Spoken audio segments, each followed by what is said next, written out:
एक पतिव्रत रहे जगत में, सब व्रत हैं बेकार।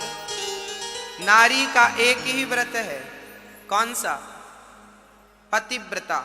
जो नारी पतिव्रता होती है उसे दूसरे व्रत करने की बिल्कुल भी जरूरत नहीं होती। कोई व्रत ना करे, केवल पतिव्रता बन जाए।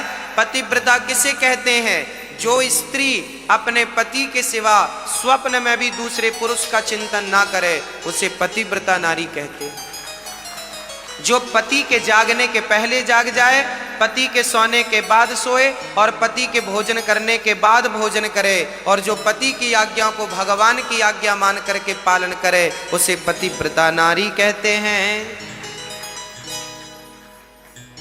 अब पति परदेश में है तो पत्नी भोजन करे कि ना करे?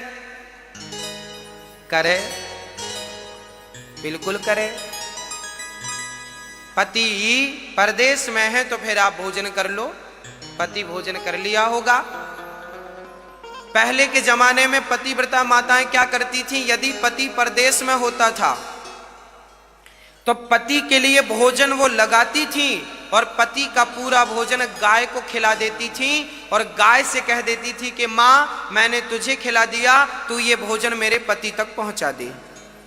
तो आपका पति परदेश में कहीं भी होगा, पतिव्रता नारी ने यदि सच्चे भाव से गाय को भोजन कराया है तो जो जो तुमने गाय को खिलाया है वही वही उसको किसी भी प्रकार से वहां प्राप्त हो जाएगा।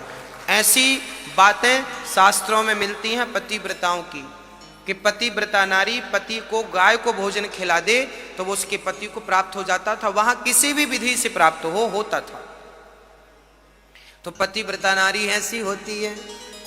एक पतिव्रत रहे जगत में, सब व्रत हैं बेकार। बिन पतिव्रत के नारी का तो जीवन है बेकार। सूना पति बिना संसार। पति ही ब्रह्मा, पति ही विष्णु, पति नरवदाधार। जिस नारी ने कंधा पाया, उसकी नैया पार। सूना पति बिना संसार। इसलिए जब तक आपका पति है, प्रेम से रहो, लड़ाई झगड़ा बिल्कुल ना करो। जिंदगी का भरोसा नहीं है, बाद में पश्चाताप करना पड़ता है कि पास में बात कर लिए होते, प्यार की बात कर लिए होते, कुछ कह दिए होते, अब तो है ही नहीं। इसलिए पत्नियों को अपने पति में ही ईश्वर का दर्शन करना चाहिए, उनकी ही आज्ञा का पालन करना चाहिए।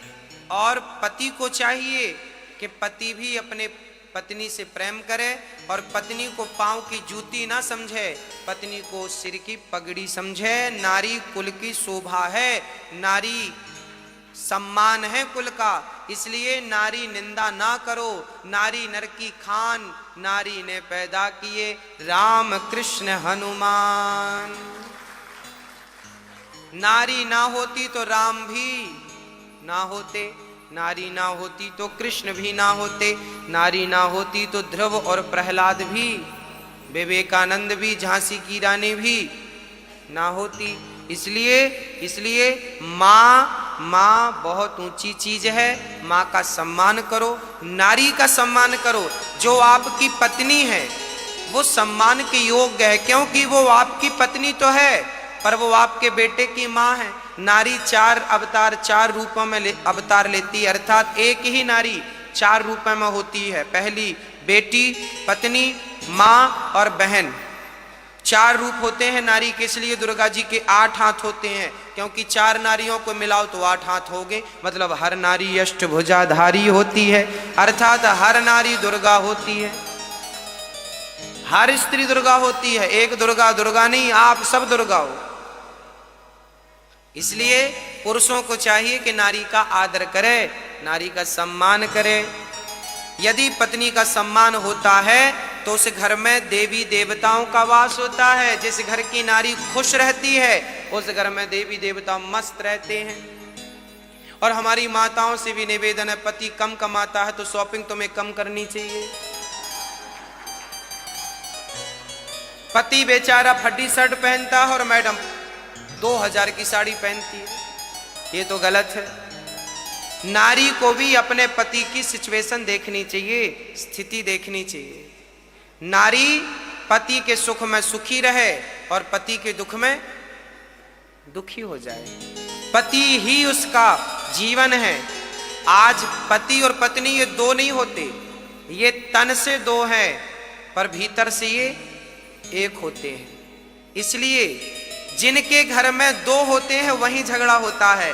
जो पति पत्नी मिलके एक हो जाते हैं तो एक से थोड़ी झगड़ा होता है, झगड़ा दो से होता है। तो आप पति पत्नी अभी मिलके एक हो नहीं पाए इसलिए झगड़े हो रहे हैं। जो अभी दो हैं वहां झगड़ा है, जो एक हो जाएंगे फिर झगड़ा नहीं होगा। इसलिए कहते हैं एक हो जाओ। पति पत्नी शंकर जी ने सिद्ध किया ना, अर्धनारीश्वर बन गए कि नहीं?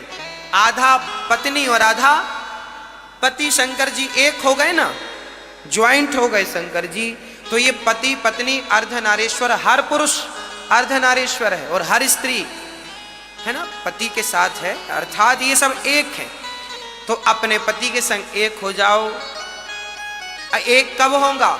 जैसे मिश्री पानी में घुलकर एक हो जाती है, ऐसे पत्नी पति में घुल जाए, पति पत्नी में घुल जाए। दोनों ऐसे घुल जाओ कि दो ना दिखें, दो तन तो दिखें पर मन दो ना दिखें, विचार दो ना हो। विचार झगड़े विचारधाराओं के ही तो हैं। पत्नी के विचार पति से नहीं मिल रहे हैं, पति के विचार पत्नी से नहीं मिल रहे हैं, झगड़ा चालू। मिलना क्या है? अब तुम पति के अंदर थोड़ी घुस जाओगी या पति तुम्हारे अंदर थोड़ी घुस जाएगा। हाँ, तो मिलने का अर्थ ये नहीं कि तुम एक दूसरे के अंदर घुस जाओ। मिलने का अर्थ ये है कि पत्नी की विचारधारा पति समझ ले और पति पत्नी की विचारधारा पति, पति की विचारधारा, मतलब तुम दोनों की विचारधाराएं दो ना हो, एक हो। जो पत्नी सोच रही है वही पति सोचे, जो पत्नी पति सोच रहा है वही पत्नी। जब तुम एक ही मार्ग पर चलोगे दोनों लोग तो यही एक हो जाना है, इसी का नाम एक है। और जहां एक बात होती है वहां झगड़े नहीं होते, जहां दो बातें होती हैं वहां झगड़े होते हैं। तो मेरी मैया पति से मिलकर एक हो जाओगी और पति देवता पत्नी से मिलकर एक हो जाएंगे। एक हो जाएंगे तो झंझट मिट जाएगी। तो गृहस्थी भी आपकी अच्छी होनी चाहिए, सुखमय होनी चाहिए, रोता हुआ जीवन नहीं होना चाहिए, हंसता मुस्कुराता।